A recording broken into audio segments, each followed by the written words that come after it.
آپ دیکھ رہے ہیں ABN نیوز، میں ہوں حسن روف۔ بلیٹن کا آغاز کرتے ہیں۔ حکومت کا پیٹرولیم مصنوعات کی قیمتوں میں کمی کا اعلان۔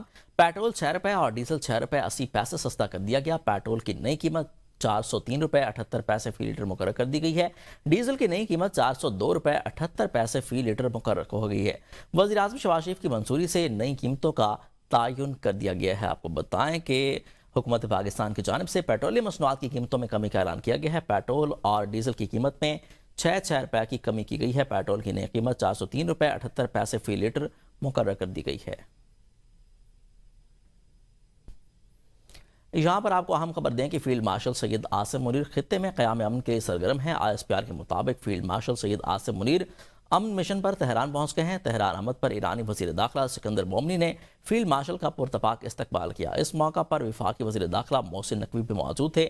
فیلڈ مارشل ایران امریکہ کشیدگی، خطے کی بدلتی ہوئی صورتحال اور قیام امن سے متعلق اہم امور پر ایرانی قیادت سے تفصیلی بات چیت کریں گے۔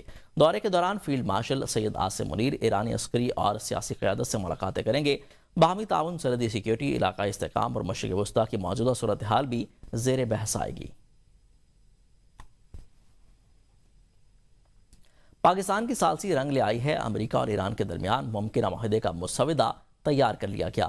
بہت جلد معاہدے کی حتمی مسودے کا اعلان متوقع ہے۔ عرب میڈیا کے مطابق تمام محاذوں پر غیر مشروط جنگ بندی مسودے کا حصہ ہے۔ فریقین ایک دوسرے کی تنصیبات کو نشانہ نہ بنانے پر متفق ہیں۔ فریقین ایک دوسرے کی خود مختاری اور علاقائی سالمیت کا احترام کریں گے۔ آبنہ ہرمز اور خلیج عمان میں آزاد بحری آمد و رفت کی گارنٹی دی جائے گی۔ رپورٹ کے مطابق مسودے کی تیاری میں پاکستان نے اہم کردار ادا کیا ہے۔ وفاقی وزیر داخلہ محسن نقوی کی تہران میں ایرانی ہم منصب اور مختلف شخصیات سے ملاقاتیں ہوئی ہیں۔ ایرانی وزیر داخلہ سکندر مومنی سے ملاقات میں دو طرفہ تعاون پر تبادلہ خیال کیا گیا۔ پاکستان اور ایران کے درمیان سیکیورٹی، سرحدی تعاون اور باہمی تعلقات کے فروغ پر بھی گفتگو کی گئی ہے۔ ایران اس وقت شدت سے معاہدے کے لیے بےتاب ہے۔ امریکی صدر ڈونلڈ ٹرمپ کہتے ہیں کہ ہم نے ایران کو تباہ کر دیا، اب وہ معاہدہ کرنا چاہتے ہیں۔ ٹرمپ نے کہا ہے کہ ایران جوہری ہتھیار نہیں رکھ سکتا، ہمارے پاس کوئی دوسرا راستہ نہیں ہے۔ انہوں نے کہا کہ ہم ایران میں وہی کر رہے ہیں جو وینزویلا میں کیا۔ ہماری فوج دنیا کی بہترین فوج ہے۔ صدر ٹرمپ کا کہنا تھا کہ ایران سے افزودہ یورینیم لے کر اسے تباہ کر دیں گے۔ ہم نے اپنا ہرمز کی ناکہ بندی کر رکھی ہے، اہم آبی گزرگاہ پر ٹرانزٹ فیس نہیں چاہتے ہیں۔ ایران کسی بھی خطرے یا جارحیت کا بھرپور جواب دینے کے لیے مکمل طور پر تیار ہے۔ ایرانی آرمی چیف امیر حاتمی کی صدر سے ملاقات میں گفتگو۔ صدر پزشکیان نے امریکی اور اسرائیلی جارحیت کا بھرپور مقابلہ کرنے اور مؤثر جوابی کارروائیوں پر افواج کے اقدامات کو سراہا اور دفاعی ساز و سامان کی جدت، آپریشنل انفراسٹرکچر کی مضبوطی اور دفاعی صلاحیت میں اضافے کی حمایت کی ہے۔ ترجمان ایرانی وزارت خارجہ اسماعیل بقائی کا کہنا ہے کہ جوہری معاملات پر قیاس آرائیوں کا حقیقت سے کوئی تعلق نہیں ہے۔ ایران تمام محاذوں پر جنگ کا خاتمہ، منجمد اثاثوں کا اجرا اور ایرانی جہازوں کے خلاف بحری قزاقی کا خاتمہ چاہتا ہے۔ مذاکرات کے تفصیلات مجاز حکام اور مذاکراتی ٹیم کے ترجمان ہی فراہم کریں گے۔ ایرانی پاسداران انقلاب کے مطابق 24 گھنٹوں کے دوران ایران کی اجازت سے مختلف ممالک کے 35 بحری جہازوں نے اپنا ہرمز کو عبور کیا۔ بحری جہازوں میں تجارتی جہاز اور آئل ٹینکرز بھی شامل ہیں۔ معاہدے کے قریب ہونے کی بات نہیں کی جا سکتی، توجہ جنگ کے مکمل خاتمے پر مرکوز ہے۔ ایرانی وزارت خارجہ کے ترجمان کا کہنا ہے کہ اس وقت قطر کا وفد ایران کی وزارت خارجہ کے ساتھ مذاکرات کر رہا ہے۔ مذاکرات میں پاکستانی فریق مرکزی ثالث کے طور پر موجود ہیں۔ انہوں نے کہا ہے کہ ایران اور امریکہ کے درمیان گہرے اختلافات اور بہت ہی اہم ہیں۔ اسماعیل بقائی نے کہا کہ ایران پر NPT کا رکن ہے اور یورینیم کی افزودگی اس کا قانونی حق ہے۔ اگر امریکہ نے مذاکرات میں ایران کے پروگرام پر بات کرنے کی کوشش کی تو اسے ناکامی کا سامنا کرنا پڑے گا۔ امریکہ ایران بات چیت میں پاکستان ہی ثالث ہے۔ فیلڈ مارشل سید عاصم منیر سے مسلسل رابطے میں ہیں۔ امریکی وزیر خارجہ مارکو روبیو کا کہنا ہے کہ ایران کے ساتھ ڈیل پہلی ترجیح ہے۔ امریکہ سے معاہدے کے لیے ایران کو فیصلہ کرنا ہے۔ امید ہے ایران سے معاہدہ طے پا جائے گا اور اپنا ہرمز کو دوبارہ کھول دیا جائے گا۔ ہم معاہدے پر کام کر رہے ہیں، ہمارے پاس پلان B بھی موجود ہے۔ مارکو روبیو نے کہا کہ ایران کو ٹول ٹیکس سے روکنے کے لیے ضروری عالمی اتفاق رائے کی ہر ممکن کوشش کر رہے ہیں۔ ایران کو ٹول ٹیکس نظام سے روکنے کے لیے اقوام متحدہ پلیٹ فارم کا بھی استعمال کر رہے ہیں۔ ایران جوہری ہتھیار نہیں رکھ سکتا، یورینیم افزودگی اور اپنا ہرمز کے مسئلے کو حل کریں گے۔ وزیر داخلہ محسن نقوی سے سعودی ہم منصب عبدالعزیز بن سعود کا ٹیلی فونک رابطہ۔ ترجمان سعودی وزارت داخلہ کے مطابق پاکستان اور سعودی عرب کے درمیان سیکیورٹی تعاون بڑھانے پر اتفاق ہوا ہے۔ دونوں وزرائے داخلہ میں باہمی دلچسپی کے امور پر تبادلہ خیال کیا گیا۔ پاک سعودی سیکیورٹی تعاون اور امن و امان کی صورتحال پر گفتگو ہوئی ہے۔ محسن نقوی اور وزیر داخلہ میں دو طرفہ تعاون پر مشاورت ہوئی ہے۔ دونوں برادر ممالک میں سیکیورٹی روابط مزید مضبوط بنانے کے عزم کا اظہار کیا گیا ہے۔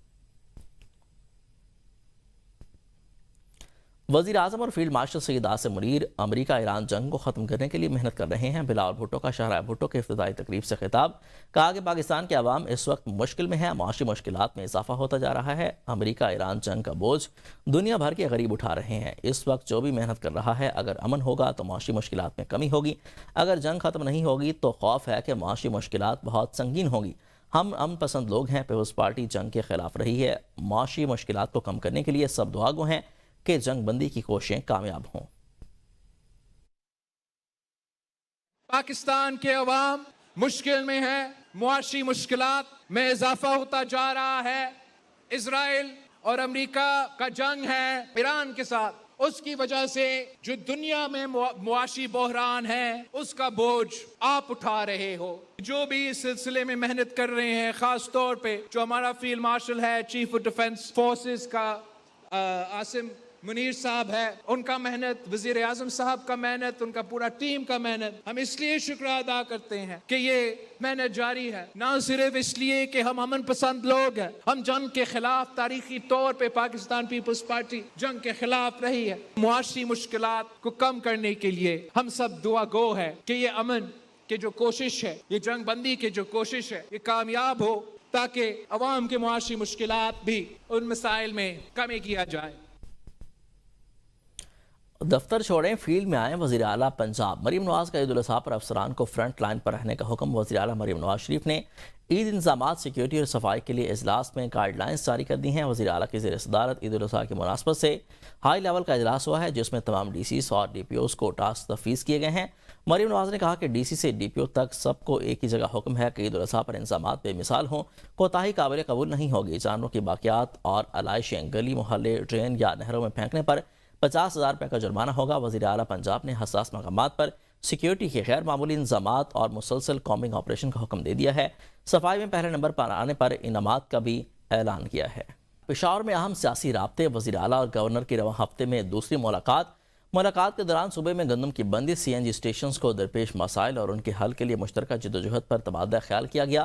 ملاقات میں امن و امان کی صورتحال پر گفتگو کی گئی۔ وزیر اعلیٰ نے کہا کہ امن و امان صوبائی حکومت کی اولین ترجیح ہے، صوبے میں امن کی بحالی کے لیے ہر ممکن اقدامات کیے جائیں گے۔ دونوں رہنماؤں نے گندم کی بندش کو آئین کے منافی قرار دیتے ہوئے کہا کہ صوبے کے حقوق کے تحفظ کے لیے تمام سیاسی جماعتوں کو متحد ہونا ہوگا۔ صوبائی حقوق کے لیے سیاسی قوتوں کے یکجا ہونے کے عمل کو سراہا گیا ہے۔ وزیر اعلیٰ کے پی سہیل آفریدی کی وفد کے ہمراہ جے یو آئی فے کے سربراہ مولانا فضل الرحمان سے ملاقات ہوئی ہے۔ وزیر اعلیٰ نے شیخ ادریس کی شہادت پر مولانا فضل الرحمان سے اظہار تعزیت کا۔ شیخ ادریس کی درجات کی بلندی کے لیے دعا اور فاتح خوانی میں کی گئی ہے۔ ملاقات میں کے پی میں امن و امان کی صورتحال پر اظہار تشویش کیا گیا۔ ملاقات میں صوبائی حقوق کے حوالے سے تفصیلی بات چیت کی گئی ہے۔ مولانا فضل الرحمان کی جانب سے وزیر اعلیٰ کے اعزاز میں عشائیہ دیا گیا ہے۔ ملاقات وزیر اطلاعات کے پی شفیع جان بھی موجود تھے۔ ملاقات میں انجینئر ضیاء الرحمان اور مولانا اسجد محمود بھی شریک تھے۔ تحریک انصاف کے رہنما اسد کیسر کہتے ہیں کہ بانی پی ٹی آئی کے ساتھ مسلسل ناانصافی کی جا رہی ہے۔ صوابی میں جلسے سے خطاب کرتے ہوئے اسد کیسر نے کہا کہ بانی پی ٹی آئی پر ایک بھی کیس حقیقی نہیں ہے، تمام کیسز ذاتیانہ اور سیاسی انتقام کی بنیاد پر قائم کیے گئے ہیں۔ ہمارا مطالبہ ہے کہ تمام کیسز کا اوپن ٹرائل کیا جائے، بانی پی ٹی آئی کو خاندان، سیاسی رفقا، وکلاء سے ملنے کی اجازت دی جائے۔ حکومت نے 9 ماہ میں عوام سے 1.2 کروڑ روپے پیٹرولیم لیوی کی مد میں اکٹھے کیے ہیں۔ 4 سال میں 1 روپے کی بھی بیرونی سرمایہ کاری ہمیں دکھا دیں۔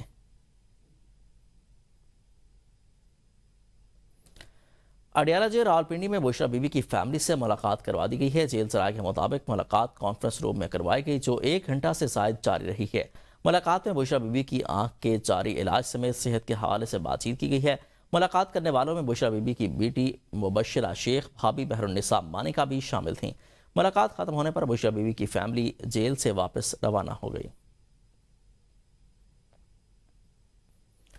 وزیر اعظم کی منظوری سے فواد اسداللہ خان کی بطور ایڈیشنل ڈائریکٹر جنرل مدت تعیناتی میں 4 سال کی توسیع کر دی گئی ہے۔ فواد اسداللہ خان کی تعیناتی سے متعلق 2 الگ الگ نوٹیفیکیشن جاری کر دیے گئے ہیں۔ بطور ایڈیشنل ڈائریکٹر جنرل توسیع کا اطلاق 14 جولائی 2026 سے ہوگا۔ وزیر اعظم کی منظوری کے بعد اسٹیبلشمنٹ ڈویژن نے باضابطہ نوٹیفیکیشن جاری کر دیا ہے۔ فواد اسداللہ خان بطور ڈائریکٹر جنرل انٹیلیجنس بیورو بھی ذمہ داریاں جاری رکھیں گے۔ بطور ڈی جی انٹیلیجنس بیورو حکم ثانی تعیناتی کا علیحدہ نوٹیفیکیشن بھی جاری کر دیا گیا ہے۔